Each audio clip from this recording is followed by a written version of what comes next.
left from there and began a journey through Galilee, but he did not wish anyone to know about it. He was teaching his disciples and telling them, "The Son of Man is to be handed over to men, and they will kill him. And 3 days after his death, the Son of Man will rise." But they did not understand the saying, and they were afraid to question him. They came to Capernaum, and once inside the house, he began to ask them, "What were you arguing about on the way?" They remained silent. They had been discussing among themselves on the way who was the greatest.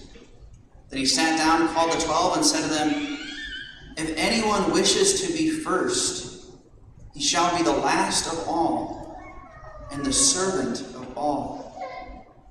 Taking a child, he placed it in their midst, and putting his arms around it, he said to them, "Whoever receives one child such as this in my name receives me. Whoever receives me receives not me, but the one who sent me." The Gospel of the Lord. Praise to you, Lord Jesus Christ.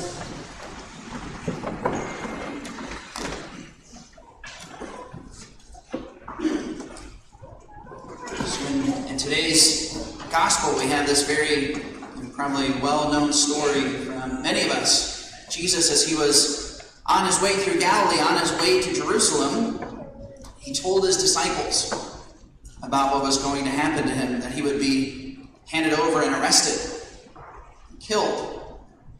That even though Jesus had all these different followers and he could perform these miracles and cast out demons, that eventually he was going to be handed over and give up his life for the salvation of the world. He said this as he was actually on the way to Jerusalem. Basically, the whole last year of the life of Jesus, it was his journey to Jerusalem, to his hour, as he called it. And when they arrived in the next city, he asked the disciples what they were arguing about. Of course, they were silent. They were embarrassed.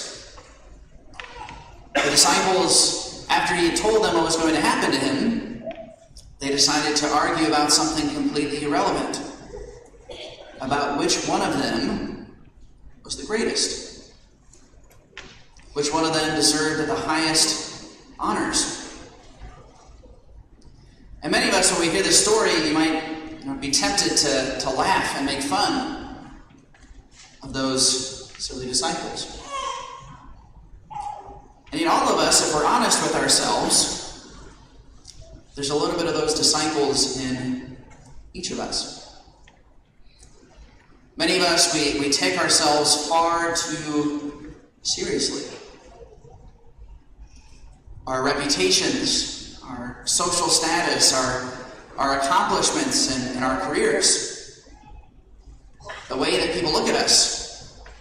Our profile pictures, the amount of friends we have on Instagram. All of us have a little bit of these disciples in us. It's something the Bible calls vanity or selfish ambition. And all of us, to a certain extent, we have pieces of this vanity, some more than others. The person who had it first was our great enemy, the devil. The devil, who was created as the highest of all creatures. He was called Lucifer, which means the bearer of the light, the highest of all creatures. And yet so often with vanity, it's never enough. It's never enough. And it was never enough for the devil. And so because of that, he lost everything. He fell from grace and he fell from heaven. The irony of vanity is that oftentimes the more honors we receive, the more we desire. And the harder we will work to keep our places of honor. our reputation. Many of us, we take ourselves far too seriously.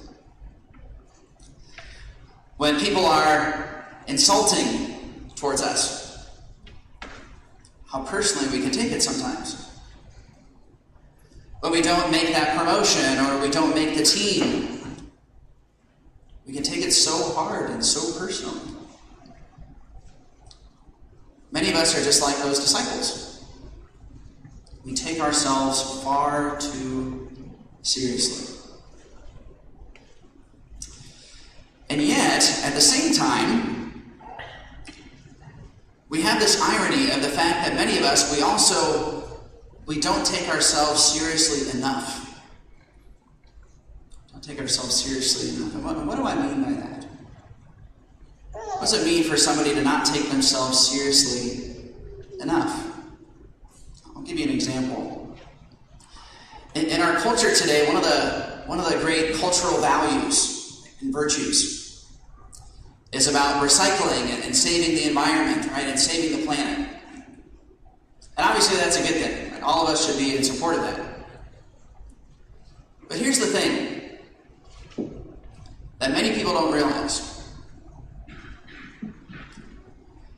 Our planet will one day come to an end, whether we preserve it or not. One day our universe will come to an end, whether we preserve it or not. And yet, you and I, every single one of us, we are never going to come to an end. Do we realize that? That sure, our bodies may come to an end, but our souls will live forever.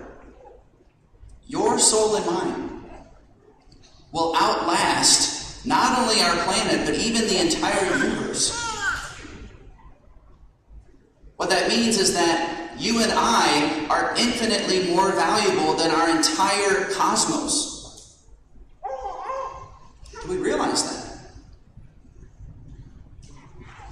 Think about if we put as much time into preserving the environment as we did from avoiding sin, finding our vocations, our destinies, the things that God has created us for ultimately. Think about how much time we spend in pursuits that will, again, one day come to an end. I remember one of the humbling moments I had when I was in high school. I came of age in a time where, children, we grew up with video games and computer games and all those different things. And, I used to pride myself. I played this football game called Madden. Anybody ever heard of Madden? And I know you're all judging me right now. And I was really, really good at Madden. Okay, you can ask my friends in high school. Okay, I was a big deal. Okay, just kidding. They probably wouldn't. But I realized after a certain amount of time that I would spend hours and hours on this video game. And I had this realization that I was living basically in a false world. Nobody else cares about my accomplishments in that video game. I remember another realization I had. This was a little bit later, and I have to confess, my dad actually told me this when I was younger, but I didn't listen. But my brother and I, we used to be huge sports fans, and I'm still a huge sports fan. I love to play sports, I love to watch sports, but we were a little bit obsessive. Every single night, we were watching the baseball games and sports and everything else that was on. And I was actually a Red Sox fan when I was younger, and when they won the World Series, it was like the most amazing thing ever. Right? They hadn't won it in 86 years, and it was amazing. And then I had this realization after the World Series was over, was that basically like the next day, all people are talking about is the next season. Wow, what a great accomplishment. And the next day, nobody cares. It's on to the next season. So sometimes even with sports, we make such a huge deal, and yet year after year, it changes. Nobody cares anymore. Now, those are just some examples from my life, but I'm sure all of us can think about examples from our own lives. That we put so much value on things that ultimately do not endure. They just don't last. And think about the relationships you've had in your life, friendships you've had, or the skirmishes that you've had with people. Think about how upset you become, how upset they make you, and yet years later, who cares? It's in the past. And yet so often we make such a huge deal out of those things that ultimately don't really matter. Not nearly as much as our souls matter.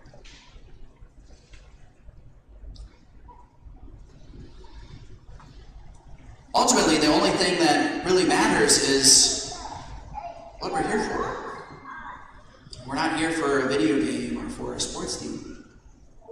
Not even here for a career. We believe as Catholics and as Christians that, yes, our bodies may be a product of biology, but every single individual soul that we possess was intentionally and purposefully made by God with a specific purpose in mind. Many people in our world, they spend their whole lives trying to figure out why they're here, or to get invested in different things, and yet they miss that most important question. Why did God put me here? What is the task that He has entrusted to me? The skills and gifts that I possess, why did He give them to me? Some people even go their whole lives without developing those gifts they receive. Sometimes in schools, we ask children, what do you want to be when you grow up? It's not the right question. The right question is, why did God create you? What is the service He has planned for you? What is the way that you will serve the world? Serve God.